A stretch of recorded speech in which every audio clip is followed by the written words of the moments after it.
तो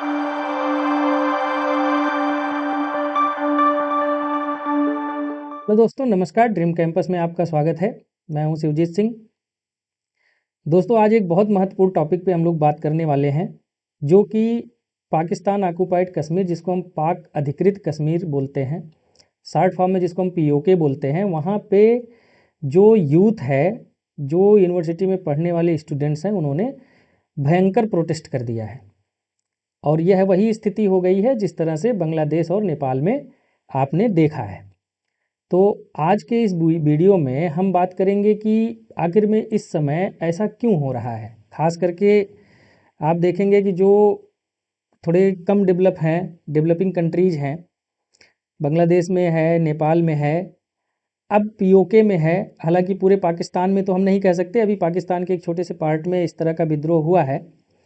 तो दोस्तों किसी भी विद्रोह के लिए कोई भी अगर देश है, उसका कोई भी एक पार्ट है, यदि वहाँ पे कोई स्टूडेंट मूवमेंट होता है या फिर वहाँ के जो यूथ हैं, अगर वो किसी भी तरह का कोई विद्रोह करते हैं, तो उसके पीछे का जो कारण होता है वो कोई एक कारण नहीं होता है, तात्कालिक कारण ही नहीं होता है, बल्कि उसके पीछे बहुत सारे वर्षों से चीज़ें चली आ रही होती हैं। लोग उसको टॉलरेट करते हैं, लेकिन जब वह टॉलरेंस एक सीमा से ऊपर बढ़ जाता है, तब ये लोगों के लिए या यूथ के लिए सहन करना मुश्किल हो जाता है।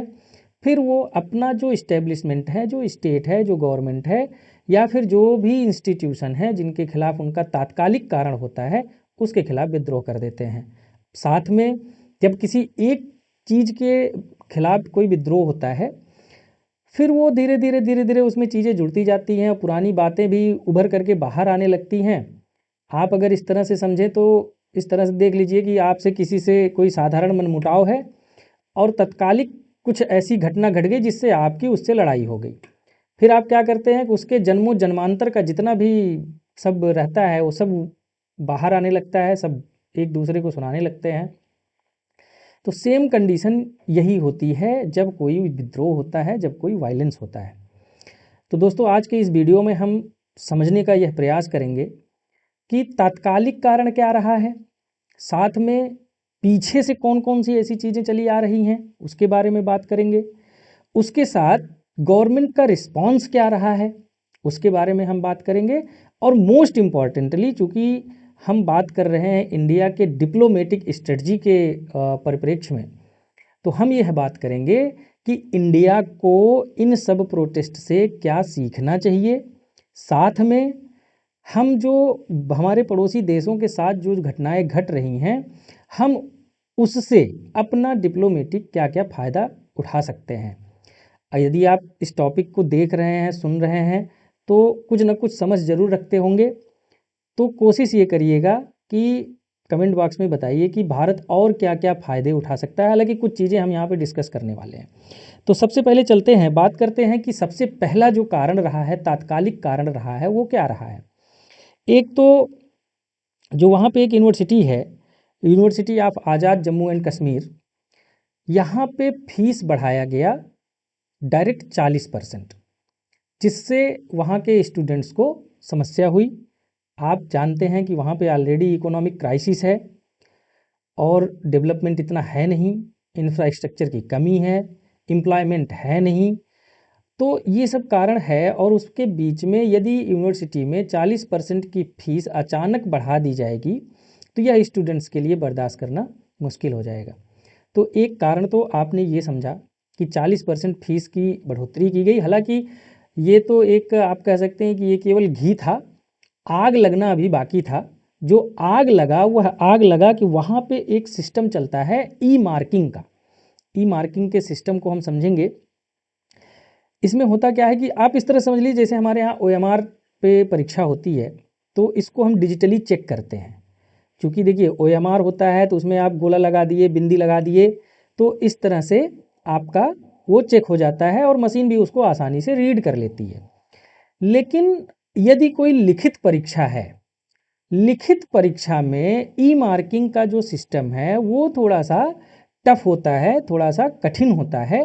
लेकिन वहाँ की यूनिवर्सिटी ने इसको इंट्रोड्यूस किया। अब स्टूडेंट्स का यह आरोप है कि जो ये ई मार्किंग का सिस्टम आया इसमें बहुत सारी त्रुटियां हैं। त्रुटियों की बात अगर हम करें तो पहले इसका एक हम प्रोसेस समझ लेते हैं। एक स्लाइड हम आगे जाएंगे, उसमें हम इसका प्रोसेस समझ लेते हैं कि क्या चीज़ होता है ये।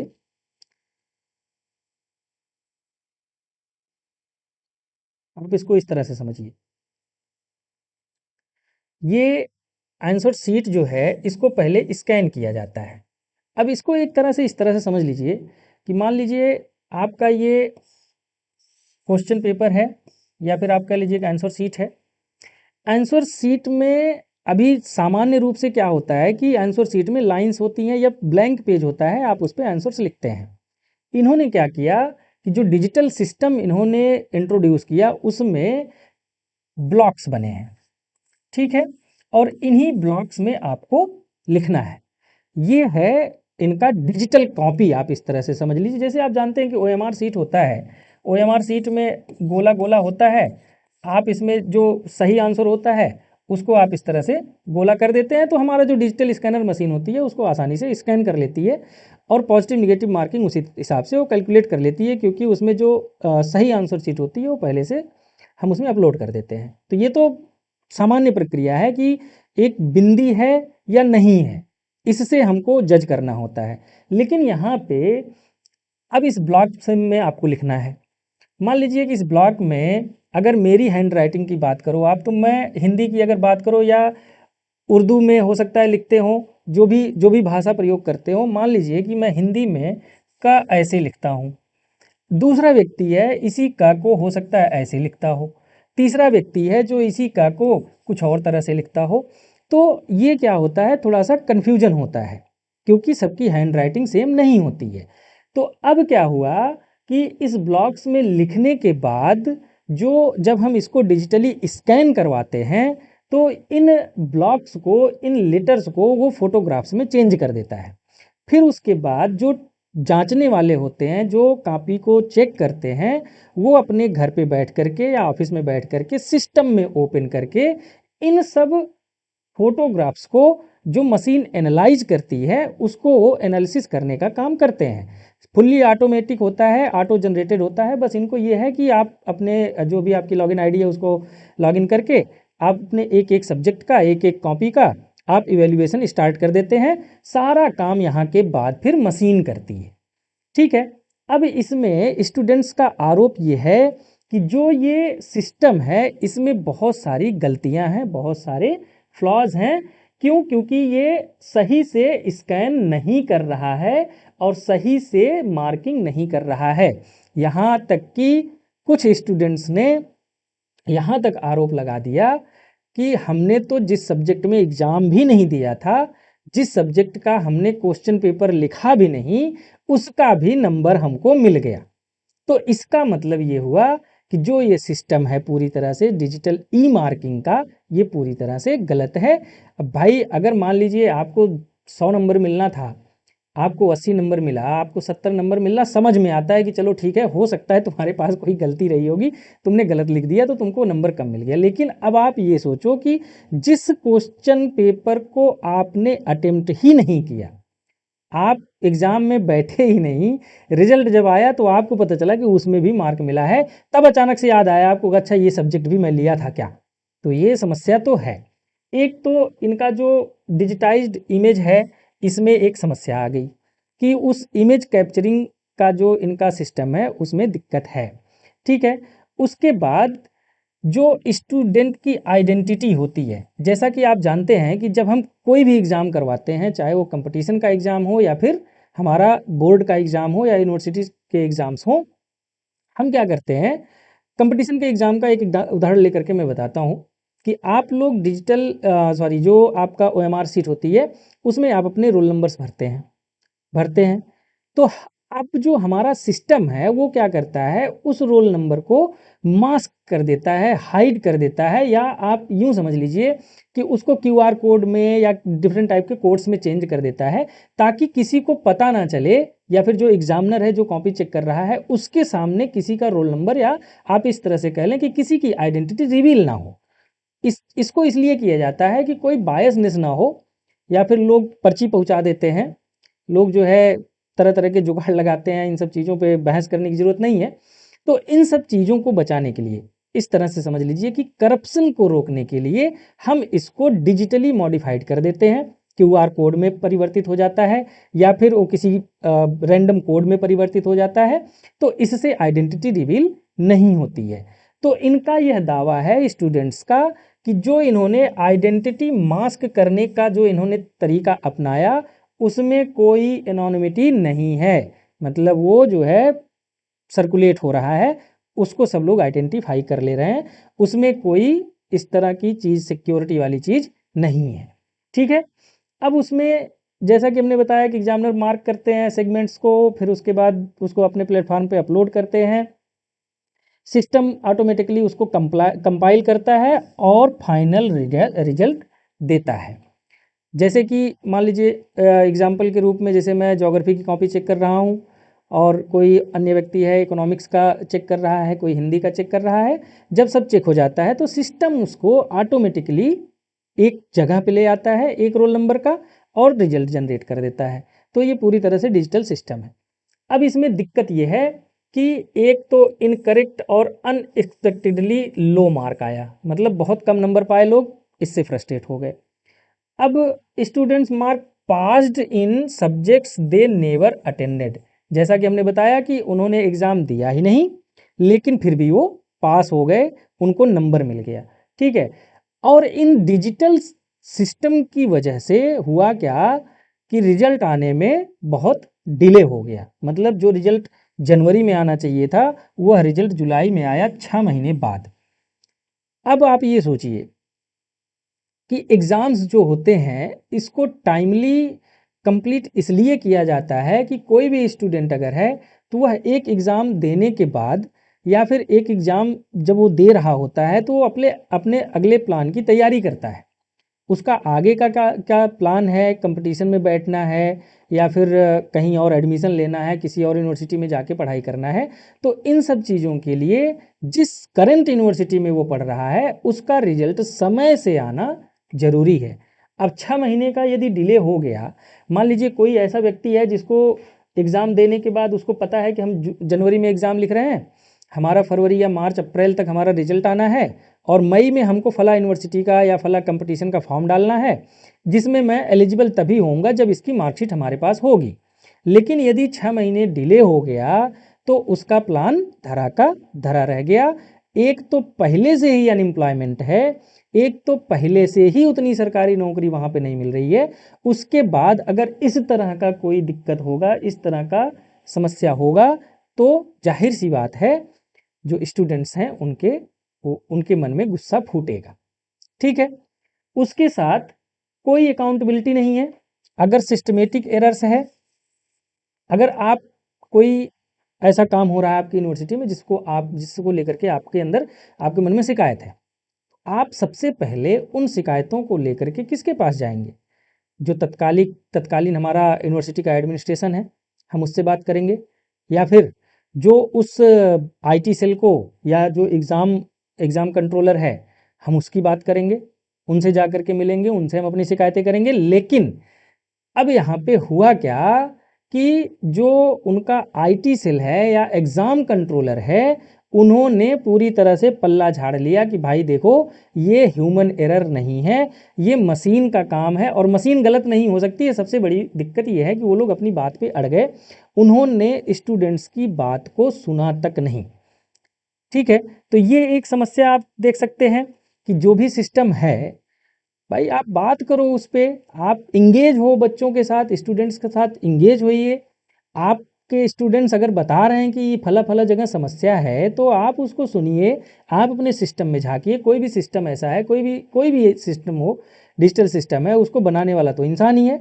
तो आप उस कंपनी से बात करिए, उन सिस्टम डेवलपर से बात करिए कि भाई देखो इस तरह की समस्याएं आ रही हैं, इसको हम कैसे ठीक कर सकते हैं। और तत्कालीन रूप से यदि स्टूडेंट्स इतना ज़्यादा गुस्सा हो रहे हैं तो आप उनको बताओ कि ठीक है कोई बात नहीं, हम एरर हो गया, ये हमारा एक्सपेरिमेंट था या जो भी था हमने न्यूली इंट्रोड्यूस किया, इसमें एरर्स हो गए, हम आपको कुछ वैकल्पिक व्यवस्था दे दे रहे हैं कि आप जितने लोग एग्जाम दिए हैं अभी के लिए उनको सबको पास मान लिया जाए, या फिर अभी के लिए तत्कालिक रूप से उनकी कॉपी हम रीचेक करवा ले रहे हैं।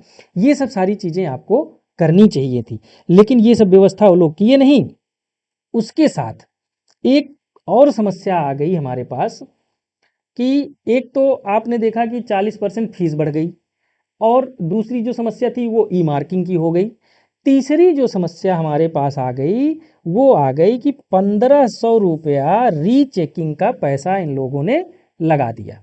मतलब कि यदि आपको लगता है कि आपका नंबर कम आ गया, आप जो है किसी सब्जेक्ट में रीचेक करवाना चाह रहे हैं अपनी कॉपी, तो सबसे पहले कितना रुपया दीजिए, 1500 रुपया प्रति सब्जेक्ट फीस।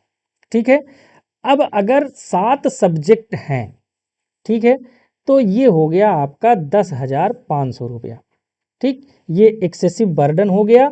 क्यों?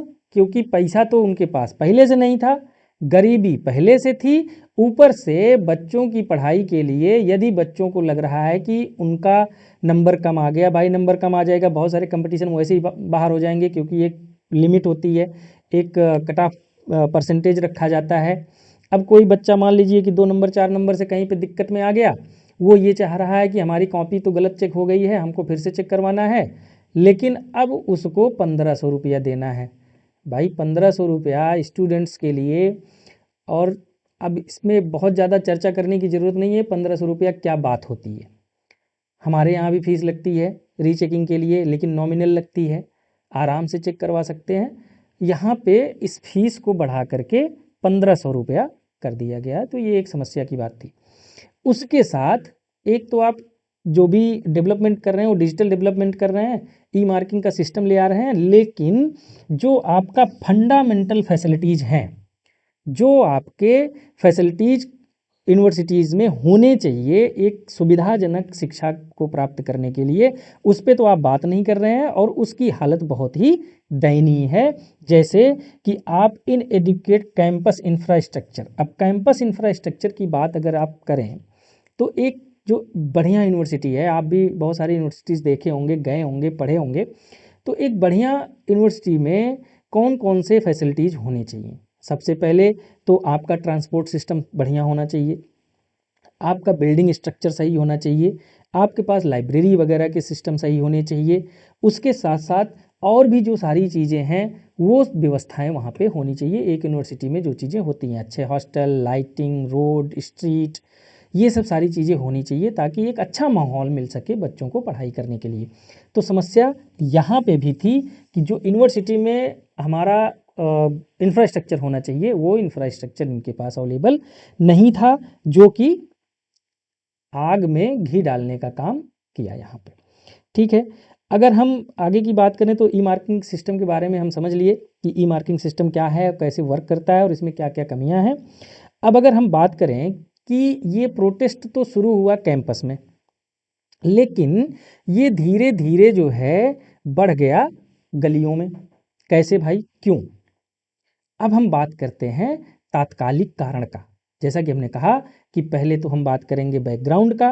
बैकग्राउंड ये है कि वहाँ पे जो मूलभूत सुविधाएं होनी चाहिए वो मूलभूत सुविधाएं हैं नहीं, अनएम्प्लॉयमेंट है, मिसमैनेजमेंट है, करप्शन है, उसके साथ साथ मिलिट्री एक्सेसिवनेस इतना ज़्यादा है, मिलिट्री के द्वारा एक्सप्लॉइट हो रहा है।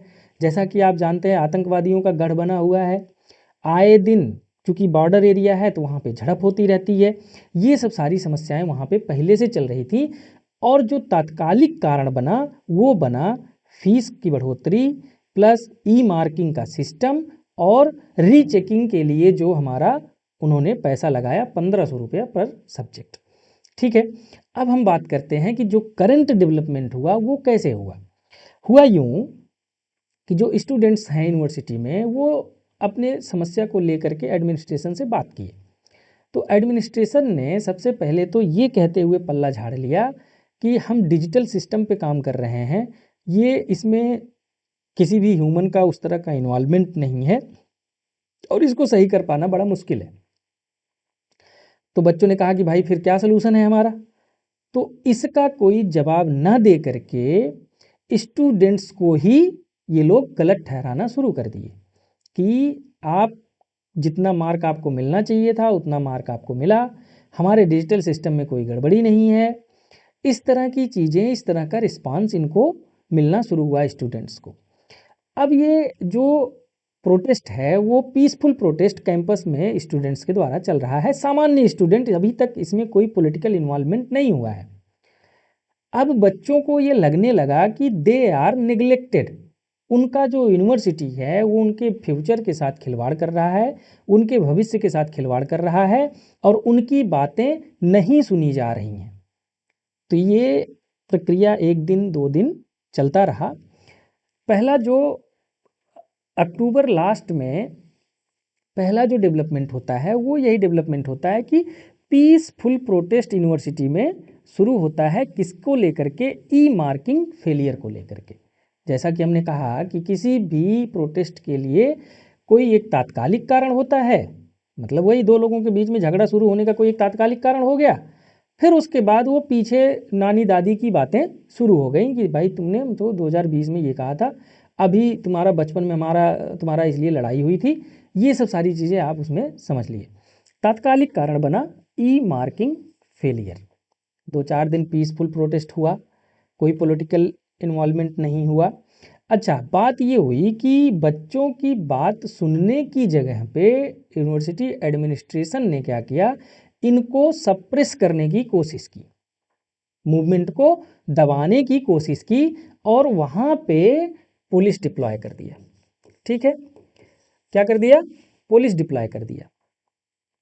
आप एक साधारण दिमाग से, सामान्य दिमाग से आप ये सोचिए कि आप अपने घर के गार्जियन हैं या आप अपने घर में ही कोई इस तरह की समस्या को लेकर के जूझ रहे हैं जिसमें आपको लगता है कि भाई आपके घर के मेंबर्स जो है थोड़ा सा रुष्ट हैं, नाराज़ हैं, उनकी क्या समस्या है, तो आपको क्या करना चाहिए। ये तो वो बात हो गई कि बच्चा कोई अपनी जेन्युइन शिकायत लेकर के आया और बाप ने उसको पीट दिया, तो क्या होगा, विद्रोह करेगा। आए दिन आप सुनते रहते हैं कि बेटे ने बाप को चाकू मारा, गोली मारी, नींद में जो है जहर खिला दिया, तो वो काम नहीं करना है। लेकिन उस यूनिवर्सिटी एडमिनिस्ट्रेशन ने क्या किया, पुलिस डिप्लॉय कर दिया। अभी भी मामला थोड़ा कंट्रोल में था। समस्या तब शुरू हुई कि जब एक अनआइडेंटिफाइड गनमैन ने, हालांकि ये ऑफिशियल डॉक्यूमेंट है जिसमें अनआइडेंटिफाइड गनमैन बोला जा रहा है, इसको आइडेंटिफाई भी किया गया होगा, अभी हमको नहीं पता है, मुझे नहीं पता है, बाकी लोगों को हो सकता है पता है, तरह तरह की बातें लोग कर रहे हैं। उन्होंने क्या किया, स्टूडेंट्स के ऊपर फायरिंग कर दी।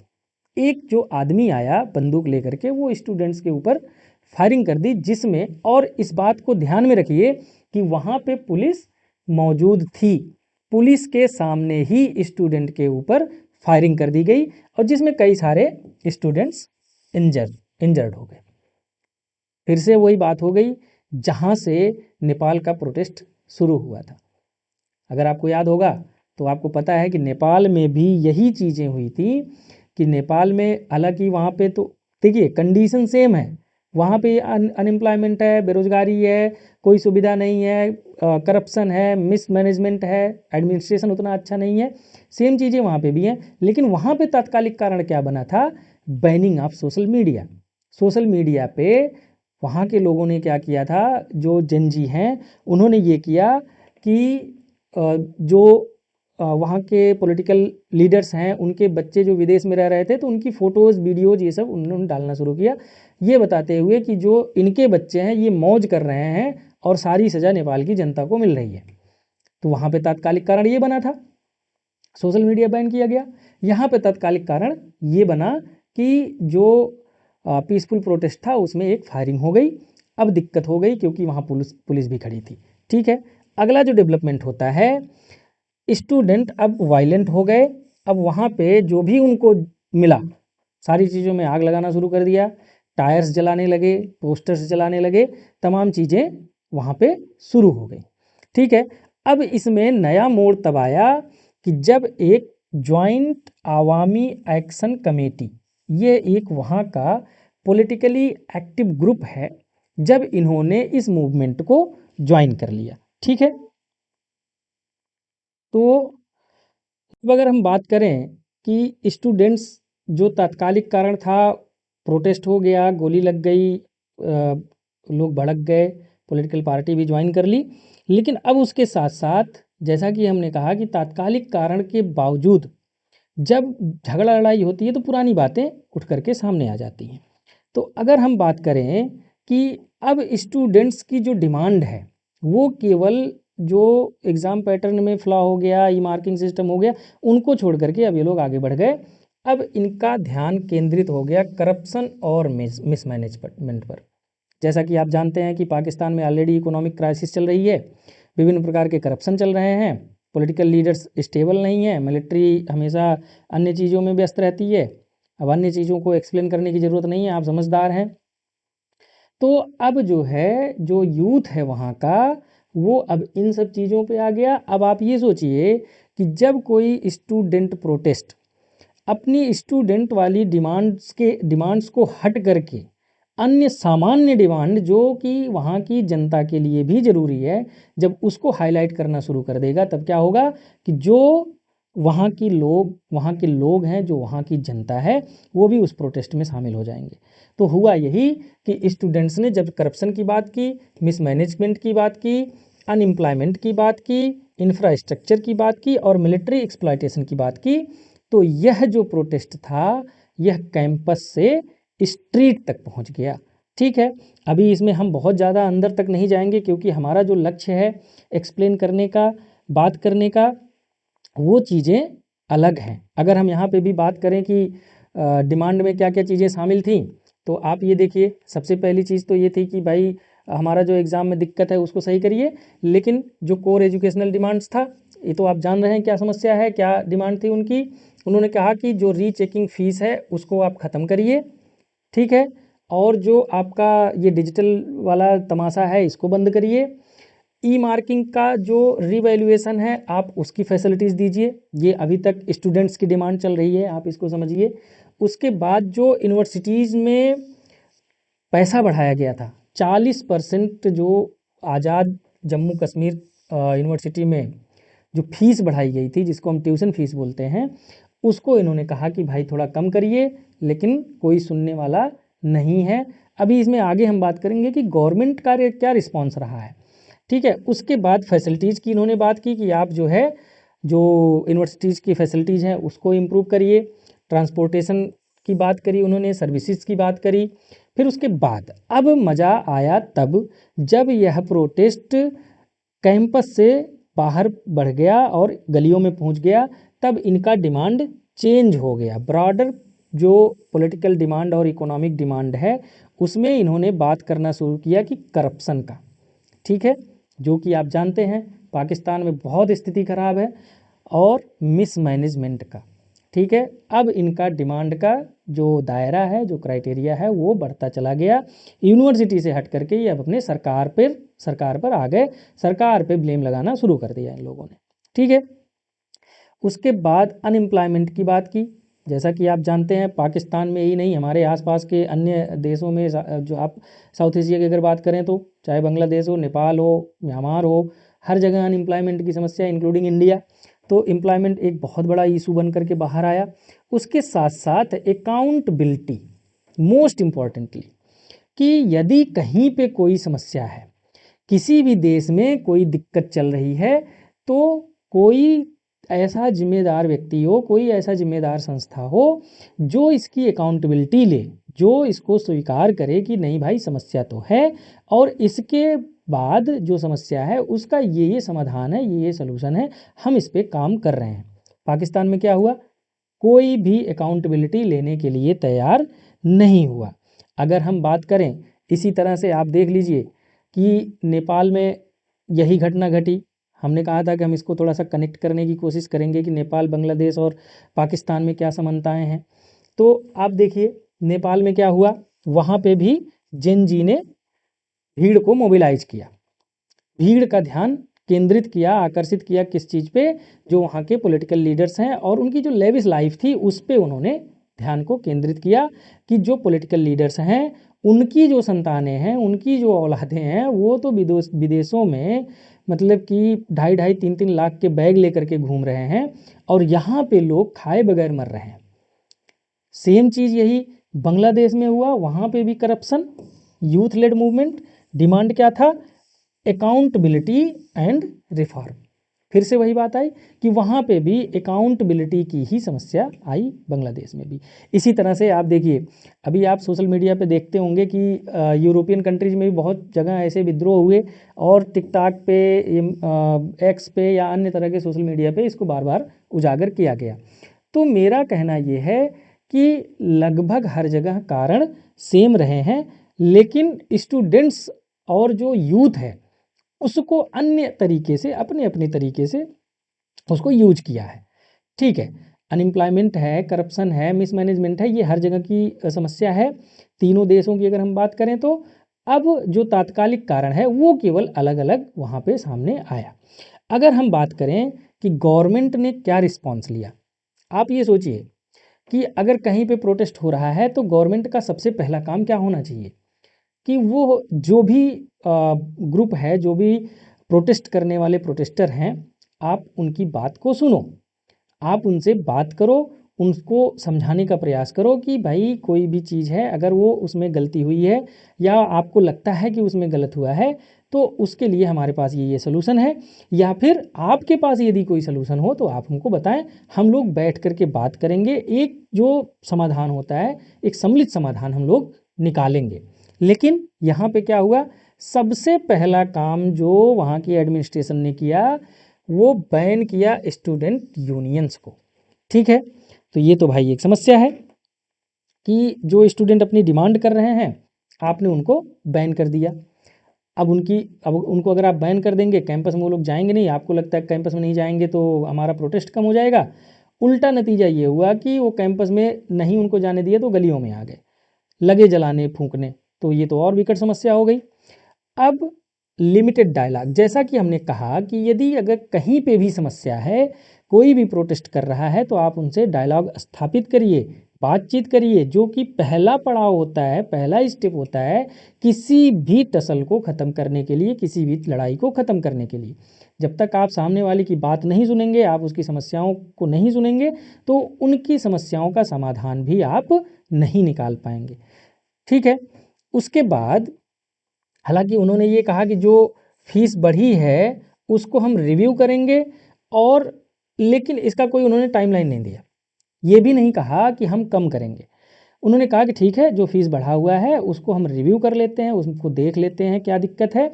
लेकिन ये नहीं कहा कि हम 1 दिन में, 2 दिन में, 10 दिन में, 1 महीना, 2 दिन, 2 महीना, 6 महीना में कब तक करेंगे और कितना करेंगे, कम करेंगे कि नहीं करेंगे, इसका कोई प्रॉमिस उन्होंने नहीं किया। हालांकि उन्होंने एक रिव्यू कमेटी बना दी और यूनिवर्सिटी का ये कहना था कि उन्होंने जो फीस बढ़ाई है वो केवल 10% बढ़ाई है, जो ये 60% और 40% की बात कर रहे हैं, ये 40% की बढ़ोतरी नहीं की गई है, ये केवल 10% बढ़ाया गया है। तो चलिए ये ठीक हुआ कि रिव्यू कमेटी का गठन किया गया, रिव्यू किया जाएगा। लेकिन स्टूडेंट्स के अंदर इतना डर हो गया था, वो अविश्वास की भावना इतना ज़्यादा उत्पन्न हो गई थी कि उनको इस बात पे भरोसा ही नहीं था कि ये जो रिव्यू कमेटी इन्होंने बनाया है ये कब तक रिव्यू करेगा और क्या रिव्यू करेगा और क्या इसका परिणाम होगा। तो ये समस्या थी कि जो भी एडमिनिस्ट्रेटिव एक्शंस हुए, जो भी एडमिनिस्ट्रेटिव रिफॉर्म रिस्पांस उनकी तरफ से आया, उसमें कोई सिक्योरिटी नज़र नहीं आई।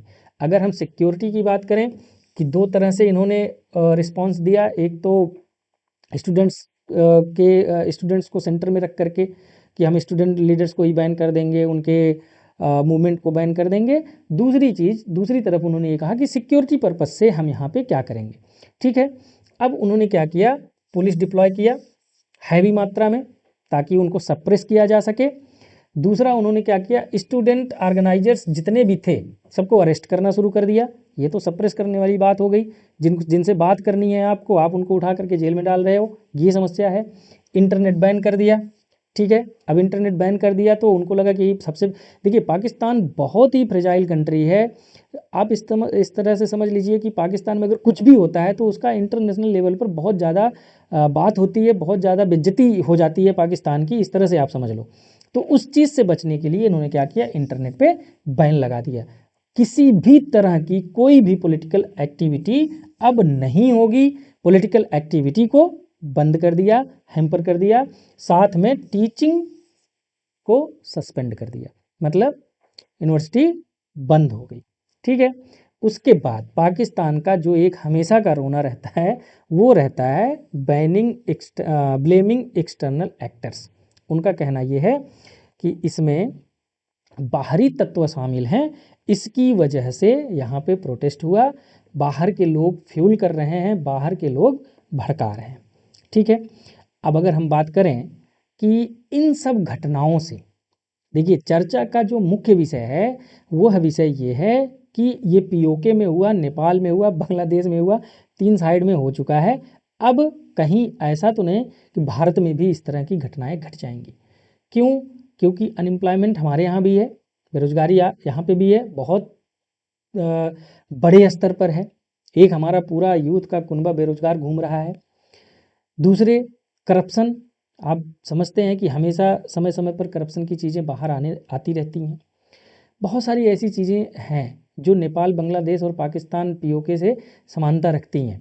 तो बेहतर ये है कि समय रहते भारत के लोग और भारत की सरकार इस चीज़ को समझ ले, जिसको हम कहते हैं स्ट्रेटजिक लेसन। अगर कहीं पे भी हमारे पास पड़ोस में कोई भी घटना घट रही है, उससे हम क्या सीख रहे हैं, हमको क्या सीखना चाहिए, ये बहुत ज़रूरी है। अदरवाइज वही स्थिति होगी जो नेपाल, बांग्लादेश और पाकिस्तान में हुआ। ठीक है। तो सबसे पहले अगर हम बात करें कि हम स्ट्रेटजिकली इन सब घटनाओं से हम क्या सीख सकते हैं। ठीक है। सबसे पहली चीज़ तो ये, जो यूथ है हमारी ना, इनको कोई सिक्योरिटी इशू नहीं होना चाहिए, मतलब इनके अंदर कोई भी गलतफहमी नहीं होनी चाहिए। आप देखिए कि हमारे यहाँ भी जॉब क्राइसिस है, मतलब अनएम्प्लॉयमेंट है, साथ में एग्ज़ाम्स स्कैंडल हैं, बहुत सारे ऐसे एग्ज़ाम्स हैं, मतलब पेपर लीक की चीज़ें चलती रहती हैं। नीट जैसे एग्ज़ाम्स में भी चीज़ें गड़बड़ हुई। तो ये एक समस्या अपने यहाँ है, इसको सीखना है हमको, इसको सुधार करना है। ठीक है। उसके बाद रिक्रूटमेंट से संबंधित समस्याएं हैं, कहीं पे भी कोई भर्ती होती है, जुगाड़ लगाने वाले पहले पहुंच जाते हैं। ठीक है। डेमोग्राफिक जो हमारी दिक्कतें हैं, जो डेमोग्राफिक गैप है, उसके बारे में हमको बात करना चाहिए, उसको हमको सीखना चाहिए, जो चीज़ें, जो घटनाएं यहाँ से हो रही हैं। दूसरी सबसे बड़ी चीज़ जो सीखने वाली बात है, हालांकि इंडिया ऐसा करती है, इंडिया में पहले से ये प्रचलन में है, इंडिया सप्रेशन पे ज़्यादा भरोसा ना करके इंगेजमेंट पे ज़्यादा भरोसा करती है। मतलब कि आप जानते हैं कि 2 4 4 6 साल पहले, 8 साल पहले जेएनयू में भी इस तरह की चीज़ें हुई हैं, जहाँ पे हमने डायलॉग स्थापित किया। जो स्टूडेंट लीडर्स हैं, हम उनको मार के भगाने की कोशिश नहीं किए, हम उनको दबाने की कोशिश नहीं किए, हम क्या किए, उनसे बात किए, उनको अपने साथ इंगेज किए, उनकी समस्याओं को सुनने का प्रयास किए। ठीक है। लेकिन आने वाले समय में भी हमको यह ध्यान रखना है कि ये चीज़ें हमारी चलती रहें। अगर कहीं पे कोई समस्या हो रही है तो हम तुरंत उनसे बात करें, उनकी समस्याओं को सुने और उनका समाधान हम निकालें। अगली चीज़ जो है भाई, एक ये महत्वपूर्ण चीज़ है कि जो समस्या का एक कारण बनी हुई है, करप्शन। जीरो टॉलरेंस होना चाहिए, करप्शन को बिल्कुल भी टॉलरेट नहीं करना चाहिए, चाहे वो किसी भी चीज़ में हो। चाहे आप यूथ से संबंधित चीज़ों में देखिए, एग्ज़ाम्स में है, रिक्रूटमेंट्स में है, किसी कोई भर्ती है, कहीं पे भी अगर वहाँ पे यूथ इन्वॉल्व है तो सबसे पहला काम तो ये करना है कि वहाँ पे इन सब संस्थाओं में किसी तरह का कोई करप्शन ना होने पाए। ठीक है। साथ में ही अब इस हिसाब से आप समझिए कि पीओके में इस तरह की चीज़ें हुई हैं, और पीओके से ही सटा हुआ हमारा जेएनके है, जो कि एक यूनियन टेरिटरी है। तो ये जो तीनों चीज़ें हमने बताई ना, यूथ के साथ कनेक्ट होना, उनको अपने साथ इंगेज करना, मतलब डायलॉग स्थापित करना, और तीसरा करप्शन ख़त्म करना, ये वहाँ पे सबसे पहले लागू करना चाहिए, जो हमारा जम्मू कश्मीर का यूनियन टेरिटरी है। ठीक है, वहाँ पे हमको डेवलपमेंट करना चाहिए, वहाँ पे अच्छे रोड नेटवर्क्स डेवलप करने चाहिए, यूनिवर्सिटीज़, हॉस्पिटल्स, रोड, लाइट, सारी चीज़ें, सारी व्यवस्थाएं, इंडस्ट्री, ये सब सारी चीज़ें करनी चाहिए, ताकि वहाँ पे प्राइवेट लोगों के लिए भी अपॉर्चुनिटी जनरेट हो सके। साथ में जो हमारे गवर्नमेंट इंस्टीट्यूशंस हैं उनमें भी करप्शन नहीं होना चाहिए, उनमें भी मेरिट बेस्ड सिलेक्शन होना चाहिए, समय समय पर एग्ज़ाम्स होने चाहिए, समय समय पर जो सेशन है पढ़ाई का वो ख़त्म होना चाहिए, और समय समय पर कम्पिटिटिव एग्ज़ाम्स करके वहाँ के लोकल लोगों को सरकारी नौकरी के साथ साथ प्राइवेट नौकरी भी देने का प्रयास करना चाहिए। ठीक है, अगर हम बात करें, अब आया मुद्दा, अब आया मज़ेदार बात कि ये सब चीज़ें जो हो रही हैं उससे भारत कैसे नेशनल और इंटरनेशनल लेवल पर अपना जो एक रुतबा है, अपना जो एक स्टांस है, उसको अच्छी तरह से क्लियर कर सकता है, क्लियर कट रख सकता है। सबसे पहले आप देखिए इंडिया का स्टांस क्या है। इंटरनेशनल जो जितने भी फोरम हैं, यूएन फोरम्स जितने भी हैं, इंडिया का स्टांस हमेशा से ये रहा है कि पाकिस्तान अपने यूथ का, पाकिस्तान अपनी जनता का ख्याल नहीं रख पा रही है, पाकिस्तान एडमिनिस्ट्रेटिव लेवल पे पूरी तरह से फेल है।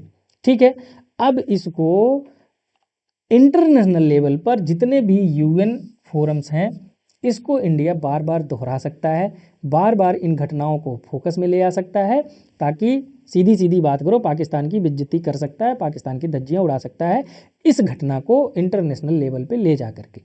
तमाम चीज़ें हैं कि आप गिनाते जाइए कि वहाँ पे अनएम्प्लॉयमेंट है, करप्शन है, ये है, वो है, तामझाम, सब कुछ आप यूज करिए, आपके ऊपर है।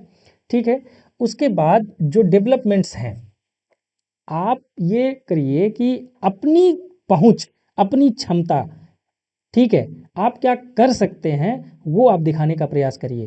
पीओके यहाँ बगल में है और उसी के जस्ट बगल में हमारा जेएनके है।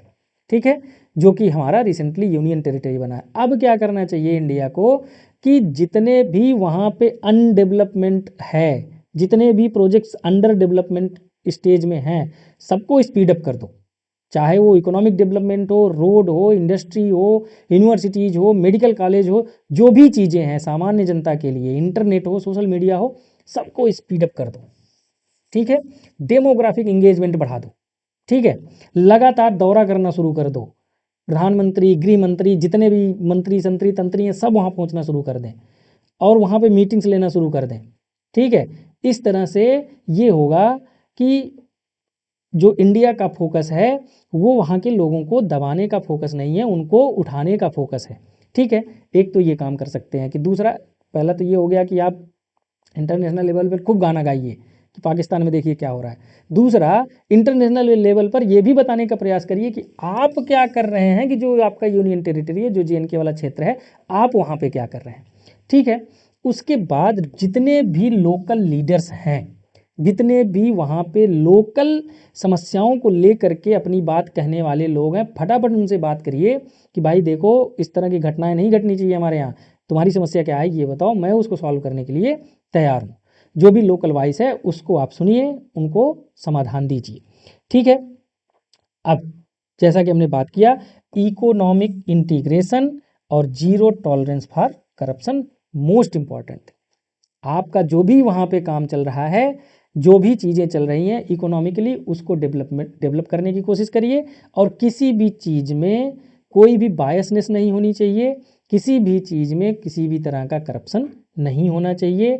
सबको, पूरी वहाँ की जो जनता है उनको ये दिखना चाहिए कि भारत सरकार उनके लिए कितना प्रतिबद्ध है और कितना उनके लिए डेवलपमेंट का काम, विकास का काम कर रहा है। वहाँ की जो जनता है, वहाँ का जो यूथ है, भारत सरकार में उनका भरोसा डेवलप होना, या यूँ कह लीजिए कि भारत सरकार को उनका विश्वास जीतना बहुत ज़रूरी है। ठीक है, अन्यथा आग लगने में देर नहीं लगती है। ठीक है, तो जितने भी व्यवस्थाएं हैं हमारी, सबको भाई रिसोर्सेज जितने भी हैं आप यूज करो, उसको समय से जो भी काम शुरू हुआ है उसको आप पूरा करिए। पॉलिटिकली मोटिवेटेड एक्टिविटीज़ नहीं होनी चाहिए, और ख़ास करके गोलीबारी थोड़ा सा मेरे समझ से थोड़ा सा कम करना चाहिए।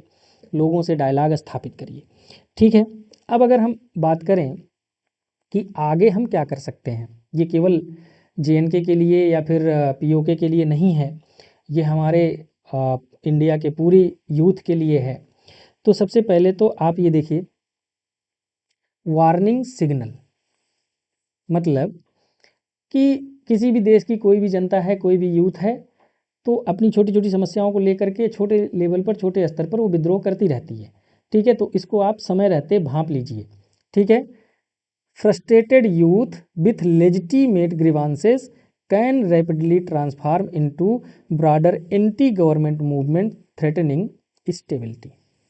जैसे कि वहाँ की यूनिवर्सिटीज़ में हुआ, उसी तरह से हमारे यहाँ भी हो सकता है। तो बेहतर ये है कि आप समय रहते उसको समझ लीजिए, उसका सुधार कर दीजिए, उनकी बातों को सुन लीजिए। ठीक है, दूसरी चीज़, एक काम और इंडिया को करना चाहिए, इसके पहले वाले स्लाइड में ही मुझे बताना चाहिए था। जो भी वहाँ पे लेजिटिमेट डिमांड है, वहाँ की जो भी विद्रोह करने वाले लोग हैं, जो भी उनका लेजिटिमेट डिमांड है ना, उसको इंटरनेशनल लेवल पर आप उसको उठाना शुरू कर दीजिए। ठीक, कि भाई एजुकेशन एक बहुत ही बेसिक नीड होती है। अगर एजुकेशन सेक्टर में ही इस तरह की समस्याएं वहाँ पे हो रही हैं, तो ये उनका लेजिटिमेट डिमांड है। और गवर्नमेंट को ये चाहिए कि जो उनका लेजिटिमेट डिमांड है उसको कुछ हद तक अगर ये फुलफ़िल कर सकते हैं तो फुलफ़िल भी करें। मैं इललेजिटिमेट डिमांड्स की बात नहीं कर रहा हूँ, जो लेजिटिमेट डिमांड्स हैं उनकी, उसके बारे में बात करनी चाहिए इंडियन गवर्नमेंट को। और कोशिश ये करनी चाहिए कि यदि कुछ सहायता हो सके तो सहायता भी करे, ताकि इंटरनेशनल लेवल पर एक अच्छी छवि बन सके। ठीक है, दूसरा, किसी भी गवर्नमेंट पे ट्रस्ट करना, ये जो है बहुत बड़ी चीज़ होती है।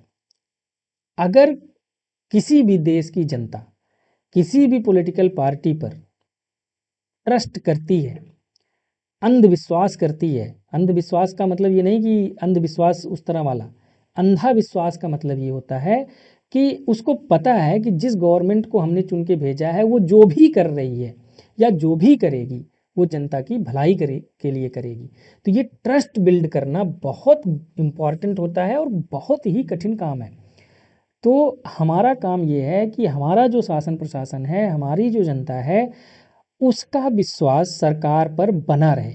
और सरकार पर विश्वास तब बना रहेगा कि जब सरकार केवल वह काम करेगी जो जनता को ज़रूरत है और अपने वादों को समय से पूरा करेगी। ठीक है, तो ये ट्रस्ट बिल्डिंग वाला एक काम हमको करना पड़ेगा।